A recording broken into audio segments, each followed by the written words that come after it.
નમસ્કાર દર્શક મિત્રો, મહામંથન મંતવ્ય ન્યૂઝમાં આપનું સ્વાગત છે। આજથી થોડાક સમય પહેલાં બગદાણાના કોળી આગેવાન નવનીત બાલદિયા પર હુમલાના મામલામાં એસઆઈટી દ્વારા જયરા જાહીરની ધરપકડ કરવામાં આવી હતી।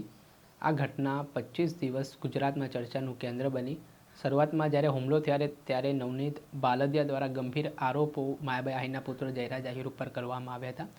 જોકે જે તે સમયે પોલીસ અધિકારીઓ દ્વારા આ બાતની ગંભીરતા લેવામાં નહોતી આવી, ત્યારે ડીવાયએસપીએ તો જયરા જાહીરને ક્લીન ચીટ પણ આપી દીધી હતી। ત્યારબાદ કોળી સમાજનો રોષ વધુ ભભૂક્યો, વાત ગાંધીનગર સુધી પહોંચી। આ મામલે બેઠકોનો દોર ચાલ્યો અને ત્યારબાદ એસઆઈટીને તપાસ સોંપવામાં આવીને એસઆઈટીએ 18 દિવસ રાત મહેનત કરી એક પુરાવાઓ છે તે એકત્ર કરવાના કામ કર્યા અને ત્યારબાદ ટેકનિકલ એનાલિસિસ, સાંયોગિક પુરાવા સહિતની તમામ જે કોલ હિસ્ટ્રી છે, કોલ ડેટા છે તે એકત્ર કરવામાં આવ્યા અને અંતે જે બીજું સમન્સ જયરા જાહીરને પાઠવવામાં આવ્યું હતું તેમાં 2 કલાક પૂછપરછ કરવામાં આવીને અંતે જયરા જાહીર છે તે એસઆઈટીના સવાલોના જવાબ ના આપી શકતા તેમની ધરપકડ થઈ હતી। ધરપકડ થયા બાદ તેઓ છેલ્લા 6 દિવસથી ભાવનગર જેલમાં બંધ છે। ત્યારે આને લઈને જયરા જાહીરને બેરાક નંબર 11 ફાળવવામાં આવી હોય તેવી માહિતી સામે આવી છે, પરંતુ જેલના ભોજન બાબતને લઈને જયરા જાહીરે ઘરના ટિફિન માટે જેલ પ્રશાસનમાં જે અરજી કરી હતી તે અરજી છે તે ગ્રાહ્ય રાખવામાં આવી છે। એટલે અત્યારે જયરા જાહીર છે તે હવે ઘરનું જમવાનું જમી શકશે।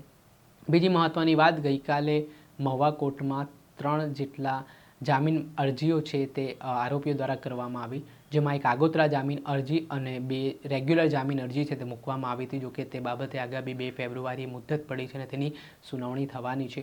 ત્યારે હવે જોવાનું રહ્યું કે આ કેસમાં હજી એસઆઈટીની તપાસ એક તરફ ચાલી રહી છે, બીજી તરફ જે જામીન અરજીઓ માટે પણ કોર્ટમાં અરજીઓ કરાઈ રહી છે તેના ઉપર આગામી દિવસોમાં સુનાવણી થવાની છે।